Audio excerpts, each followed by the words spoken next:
Hello बच्चों, कैसे हैं? Good morning. उम्मीद करता हूँ अच्छे से होंगे, मज़े से होंगे, पढ़ाई लिखाई चल रही होगी। माय नेम इज़ महबूब अंसारी। आइए हम लोग आज का लेक्चर शुरू करते हैं। हम लोग आज पढ़ेंगे मैथ्स क्लास 10th की 10वीं कक्षा की। हम लोग मैथ पढ़ने वाले हैं एनसीईआरटी बुक की। हम लोग पढ़ेंगे द्विघात समीकरण। आइए हम लोग द्विघात समीकरण समझते हैं।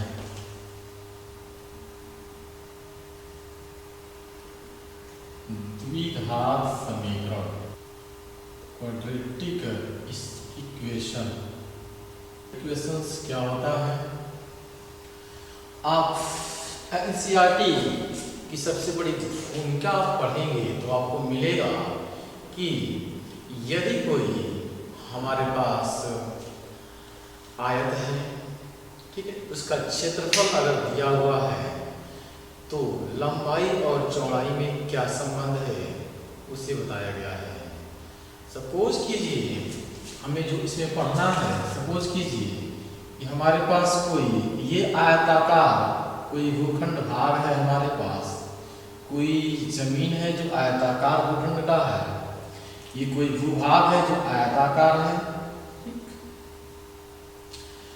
जिसका एरिया यानी जिसका क्षेत्रफल दे रखा है उसने 300 मीटर स्क्वायर,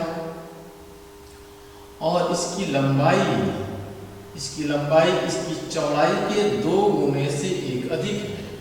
इसकी लंबाई इसकी चौड़ाई से 2 गुने से एक अधिक है, यानी जितना इसकी चौड़ाई रहेगी उससे 2 गुना से एक अधिक इसकी लंबाई होनी चाहिए।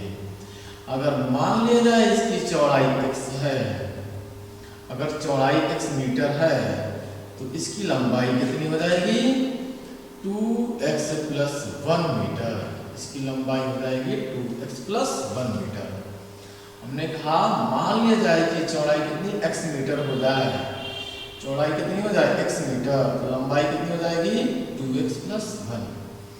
तो ऐसे इक्वेशन को हम लिखेंगे कि चूंकि ये आयताकार है तो आयत की क्षेत्रफल जो होता है वह लंबाई गुणे चौड़ाई होता है, यानी लंबाई गुणे चौड़ाई बराबर एरिया होता है। लंबाई आपके पास 2x + 1 है, चौड़ाई आपके पास x मीटर है, बराबर एरिया आपके पास 300 मीटर स्क्वायर है।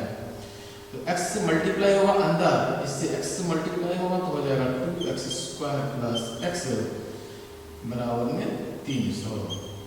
ये हो जाएगा 2x² + x, इधर आएगा तो माइनस का 300 बराबर में 0। तो यह एक द्विघात समीकरण का रूप है। आइए हम लोग समझते हैं कि द्विघात समीकरण का रूप क्या होता है। ठीक है, लेट्स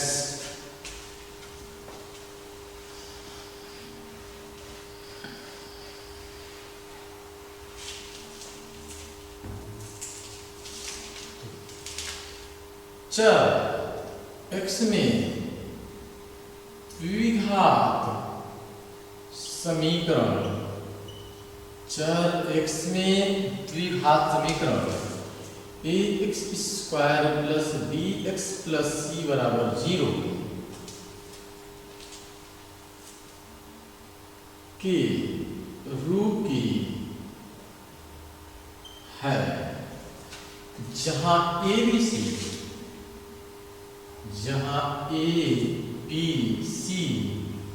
वास्तविक संख्याएं हैं, जहां a b c क्या है? वास्तविक संख्या है तथा a ≠ 0 हो। ठीक, हम कह रहे हैं कि जो चर x में, चर का मतलब आप समझते हैं? चर का मतलब क्या होता है? कोई भी वेरिएबल, कोई भी अक्षर जो होता है, कोई भी वेरिएबल जो होता है वह आपके पास चर कहलाता है। ठीक है, कोई भी वेरिएबल नहीं, कोई भी अक्षर होना चाहिए, x y z कोई भी अक्षर। तो यह जो x है यह चर है। यह द्विघात समीकरण क्या है? ax² plus bx plus c बराबर 0 की रूप की है, जहां a b c ये a b c वास्तविक संख्या है, रियल नंबर्स है तथा a नॉट इक्वल टू 0 है, यानी a की वैल्यू शून्य नहीं होनी चाहिए, कभी a की वैल्यू शून्य नहीं होनी चाहिए। यदि a की वैल्यू शून्य होती है कभी, तो यह एक द्विघात समीकरण नहीं कहलाएगा। ठीक, लिखते हैं परिभाषा, कोई भी समीकरण px बराबर 0 जहां डिफिनेशन है इसका px घात 2 का बहुपद है,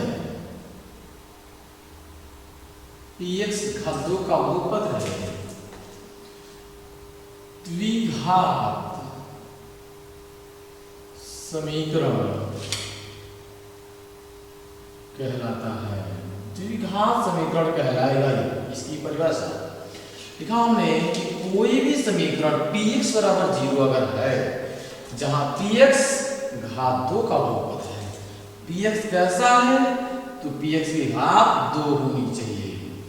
अगर इसमें px की घात कितनी है, अगर 2 है तो हम कहेंगे यह द्विघात समीकरण है। बातें कंफर्म हो रही है? ठीक, घात कितनी होनी चाहिए, 2 का एक बहुपद अगर है तो यह एक द्विघात समीकरण है। ठीक, जैसे में आप लिख सकते हैं, अगर हम व्यापक फॉर्मूला लिखें, ठीक है, द्विघात समीकरण का मानक रूप द्विघात समीकरण का मानक रूप, ठीक है, ax² plus bx plus c बराबर 0 इसका मानक रूप होता है। इसका व्यापक रूप जो होता है द्विघात समीकरण का, वह होता है ax² plus bx plus c बराबर 0। मानक रूप का मतलब होता है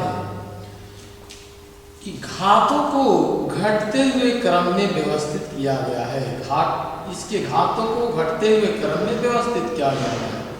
यहाँ पे घात 2 है, यहाँ पे घात 1 है और यहाँ पे घात 0 है, तो ये 2 घात 1 घात और 0 घात, यानी घातों को अगर घटते हुए क्रम में व्यवस्थित किया गया है, तो इसका मतलब यह एक द्विघात समीकरण का मानक रूप है। बात समझ में आ रही है? यह एक द्विघात समीकरण का मानक रूप कहलाएगा। तो जब भी आपसे कहा जाए कि क्या है कोई समीकरण द्विघात समीकरण के रूप का है, तो इस द्विघात समीकरण को मानक रूप में आपको लाना है। यानी अगर इस रूप का कोई भी समीकरण है तो आप कहेंगे यह एक द्विघात समीकरण है। ठीक, मैक्सिमम घात इसमें कितनी होनी चाहिए, 2, अधिकतम घात 2 होनी चाहिए, तो आप कह सकते हैं द्विघात समीकरण है। हमने परिभाषा भी पहले लिख रखी है कि कोई भी समीकरण px बराबर 0 जहां px घात 2 का बहुपद है, px में कितना घात होनी चाहिए, 2 घात होनी चाहिए। यदि px में 2 घात है तो इसे हम कहेंगे द्विघात समीकरण। उसे हम कहेंगे क्या, द्विघात समीकरण कहेंगे यदि px में 2 घात आपको दिखती है। तो यह तो इसका डेफिनेशन हो गया, ठीक है। आइए हम लोग आगे बढ़ते हैं।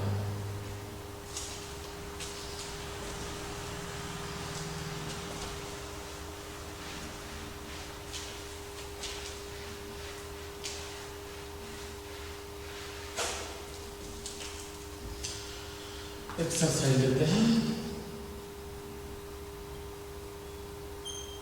प्रश्नावली 4.1 प्रश्नावली 4.1 का पहला सवाल लेते हैं, ठीक है। क्वेश्चन नंबर 1, पहला सवाल क्या है, प्रश्नावली 4.1 का पहला सवाल। पहला सवाल कहाँ, क्या कह रहा है पहला सवाल, जांच कीजिए कि क्या निम्न द्विघात समीकरण है।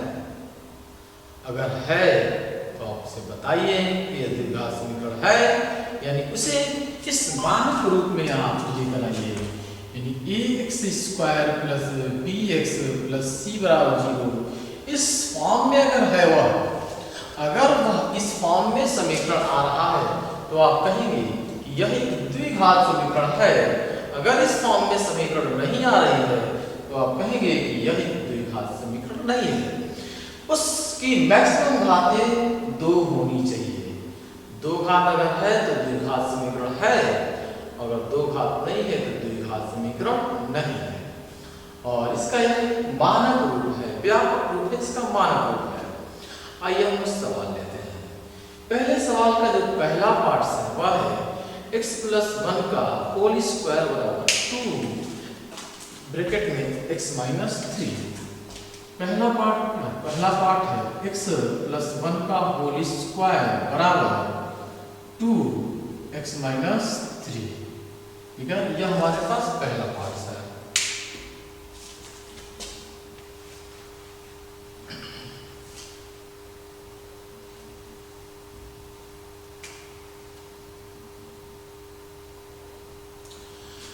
आपको बताना है क्या यह द्विघात समीकरण है, यानी इसे आपको इसके मानक रूप में लेकर आना है। यानी इसे आपको ax square plus bx plus c बराबर 0 अगर इस रूप में आ जा रहा है ये समीकरण तो आप कहेंगे यह एक द्विघात समीकरण है, वरना यह एक द्विघात समीकरण नहीं है। तो सॉल्व करते हैं। यहाँ पे देखिए आप a प्लस b का होल स्क्वायर लगा रखा हूं हमने, यानी यहाँ पर इसे हमें a मान ले और इसे हम b मान ले। अगर इसे हम a मान ले और इसे हम b मान ले तो यहाँ पे a प्लस b का होल स्क्वायर का समीकरण बनकर तैयार होगा। और a प्लस b का होल स्क्वायर का समीकरण क्या होता है क्या आपको पता है? a प्लस b का होल स्क्वायर साइड में लिखते हैं थोड़ा सा। a प्लस b का whole square, a plus b का होल स्क्वायर का फॉर्मूला होता है a square plus b square plus 2ab। ठीक है, यहाँ पे a का काम कर रहा है x, b का काम कर रहा है 1, यानी यहाँ पे x का काम कर रहा है a और यहाँ पे 1 का काम कर रहा है ये b का काम कर रहा है 1। a का काम कर रहा है x, p का काम कर रहा है 1। तो इस फॉर्म में अगर तोड़ेंगे आप, यानी x प्लस 1 का होल स्क्वायर इस रूप में से तोड़ेंगे, देखिए a का काम कौन कर रहा है x, b का काम कौन कर रहा है 1। तो यहाँ पे x प्लस 1 का होल स्क्वायर इसी फॉर्म में आप तोड़ देंगे तो आप लिखेंगे x स्क्वायर प्लस 1 का स्क्वायर प्लस 2 इंटू a का मतलब a का काम कर रहा है x यानी x और b का काम कर रहा है 1 यानी 1। ठीक है, लिख सकते हैं यहाँ पे x स्क्वायर प्लस 1 का square plus 2 into x into 1 बराबर में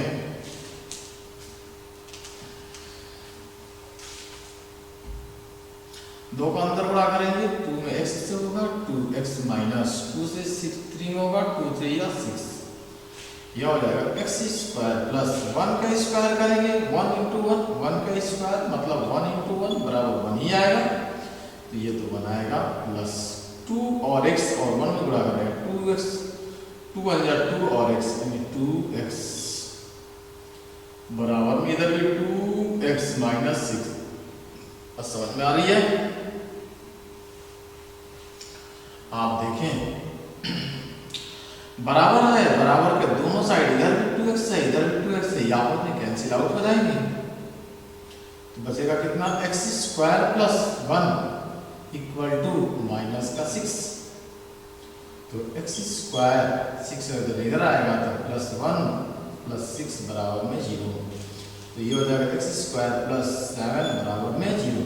याद रखिए सवालों को काटते नहीं है, वैसे छोड़ देते हैं। इनको काटेंगे नहीं, वैसे क्या करेंगे छोड़ देंगे। ठीक है, याद रखा जाता है, इस बात को याद रखिएगा। कभी भी पेपर में आप भूल कर इस चीज को काटना आपको नहीं है, छोड़ देना है। तो आ गया x स्क्वायर प्लस 7 बराबर 0। तो यह एक इस रूप का है कि नहीं आप देख सकते हैं। x स्क्वायर प्लस 7 बराबर 0 इस रूप का आ चुका है। तो इसे आप लिख सकते हैं कि x स्क्वायर प्लस यहाँ पे आपको a का काम कर रहा है x स्क्वायर, यहाँ पे x नहीं है तो आप लिख सकते हैं 0x प्लस c का काम कर रहा है 7 बराबर में 0। आप देखें इस मानक रूप में आ गया। मैंने x से गुणा कर दिया है यहाँ पे 0 से, क्योंकि जब गुणा होगा तो ये 0 बन जाएगा, तो इसकी कहानी खत्म हो जाएगी। तो वापस x स्क्वायर प्लस 7 आ जाएगा। यहाँ पर 0x से हमने एक्स्ट्रा गुणा किया है, क्यों? क्योंकि यहाँ पे हमें दिखाना है bx, तो b यहाँ पे है ही नहीं है, तो b के लिए हमने 0 रखा है क्योंकि b है ही नहीं है, और x इसके साथ है, यानी इस मानक रूप में हमने इसको लिख रखा है। तो हम कहेंगे कि x स्क्वायर प्लस 7 बराबर 0 यह एक द्विघात समीकरण का रूप है। समझ में आ रही है? यह एक द्विघात समीकरण का रूप है। आप लिख देंगे कि अतः यह एक द्विघात समीकरण का रूप है। यह एक द्विघात समीकरण का रूप है। इस तरह से आप सारे सवालों को हल कर लेंगे। एक एक सवाल को आप लोग हल कर लेंगे, कोई डाउट नहीं आएंगे। सभी से सभी सवाल इस तरह से चेक करना है। अगर द्विघात आ रहा है तो द्विघात समीकरण है, अगर द्विघात नहीं आ रहा है तो द्विघात समीकरण नहीं है। हमने डेफिनेशन लिखा था सबसे पहले कि px बराबर 0 घात जो होनी चाहिए, px बराबर 0 कि px की घात जो होनी चाहिए वह 2 होनी चाहिए। अगर px की घात 2 है वह द्विघात समीकरण है, वरना द्विघात समीकरण नहीं है। समझ में आ रही है? आप इसे नोट डाउन कर सकते हैं।